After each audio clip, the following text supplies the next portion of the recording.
Sa mga taong hindi po nakakalimot pong mag-subscribe, naniniwala po akong sila ay may natatanging busilak at may mabubuting kalooban. Saan man kayo naroon sa iba't ibang sulok ng mundo, sana kayo palaging malakas, malayos sakit araw-araw. Pagpalang umaga, tanghali o gabi sa inyo na.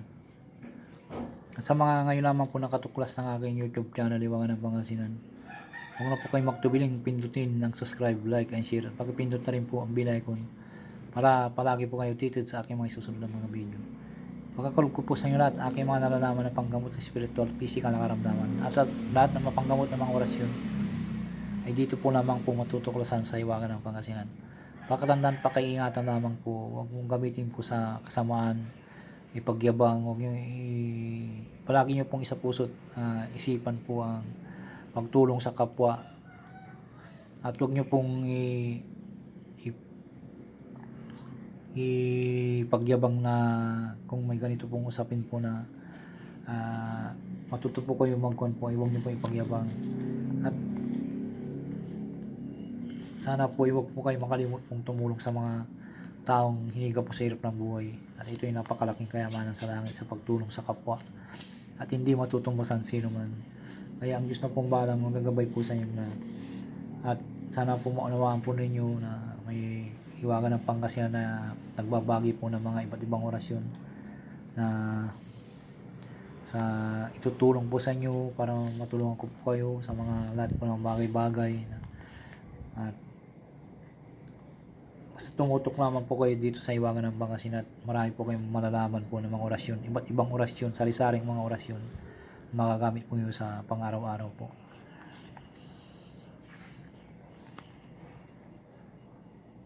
Bago po ang lahat po ay sana po ay ang mga sa mga taong hindi po marami po sa mga gamot po, ang gawin nyo po kung may nararamdaman po kayo ay manalangin lamang po kayo sa Diyos ang mga pangyarihan sa lahat at humingi po ng gabay at humingi ng kapatawaran at tutulungan po kayo. Tuloy nyo lamang po darasal, panampalataya sa Kanya at ipakakalubong kayo ng tulong po ng Diyos ang mga kapangyarihan sa lahat. Kahit na araw-araw po na marami pong nananalangin sa Kanya, sabi nila sa karamihan ng mga taong hindi po naniniwala, hindi ka pakikinggan ng Diyos ang mga kapangyarihan sa lahat kasi marami nang nananalangin, nabibingi na yan. Huwag nyo silang pakinggan po yung mga ganun na tao, mga demonyo yan, mga ganyan, nagsasalitang ganyan. Ang Diyos po ay naririnig kayo kung talagang bukal sa puso nyo panalangin at pananampalataya, didinggin po kayo at ipakakalubsan nyo ang tulong na financial po o tulong na karamdaman ay pagagalingin niya, hapusin niya sa pamamagitan ng iyong pananampalataya. Idadampi yung kamay niya sa inyong puso at isipan po at nagagaling po kayo. Kahit na pong karamdaman po dyan ang maluba ng karamdaman, basta sumasampalataya kayo sa Kanya at taos pusong anampalataya ay pakakalubsan nyo ang tulong po. Makakamtan nyo pang tulong ng Diyos ang makapangyarihan sa lahat. Ang Diyos po ay napakabuti po niya at maunawain lahat po ng mga bagay na po niya. Hindi po siya marunong pong magdamot. Ang Diyos talaga po ay kung siguro baka kung gusto niyo po kung talagang nanalangin po kayo sa talagang bukal sa puso niyo, baka magpakita po ang Diyos ng makapangyarihan sa inyong panaginip po. Maganda po yan kung nagpapakita po yung Diyos ng makapangyarihan sa panaginip po.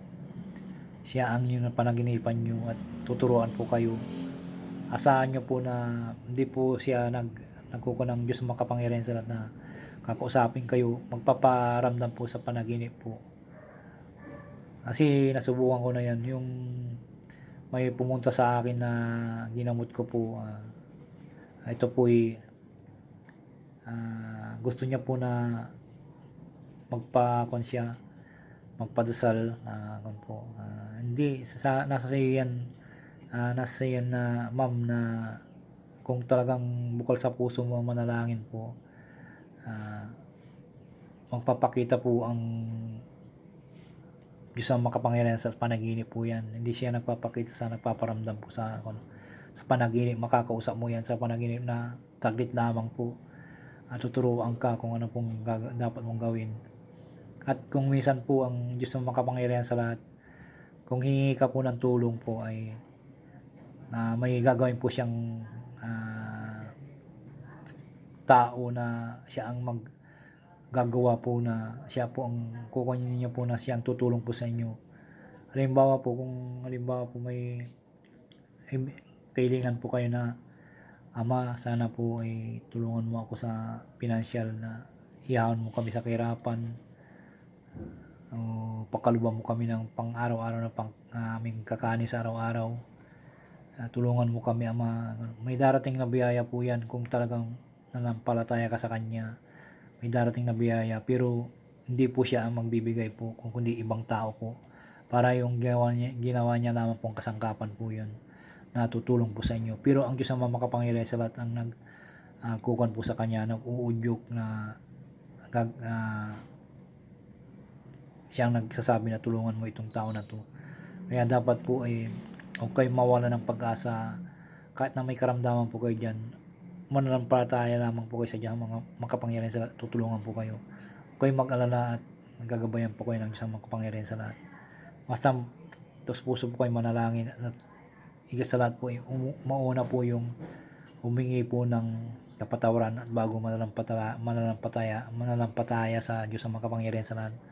At ipagkakalubsan nyo ang minimitin nyo pong kahilingan po. Basta wag lang po kayong mag-apurado. Unti-unti pong ipagkakalob ng Diyos ang makapangyarihan sa lahat yung mga kahilingan po. Unay po yung kahilingan po ninyo, o pagalingin po kayo, o ano po, hindi pakakalubihan ng Diyos ang makapangyarihan sa lahat. Basta bukal sa puso po yung pananampalataya. At humingi po kayo ng salamat sa Kanya. Huwag kong kalimutan po yung humingi ng salamat sa Kanya. At ipakakalob sa inyo. At huwag kayong mawala ng pag-asa. Ipakakalob sa inyo ang Diyos ang makapangyarihan sa lahat ng yung nais po. Masinting nais po pag kayo po ay nanampalataya sa Kanya. Yan po. Sana po nawaan po nyo, at maraming salamat po.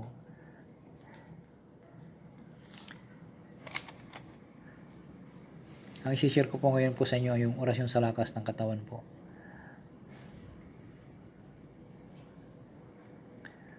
Ito po kahit na 5 litra lang po, napakabisa po ito.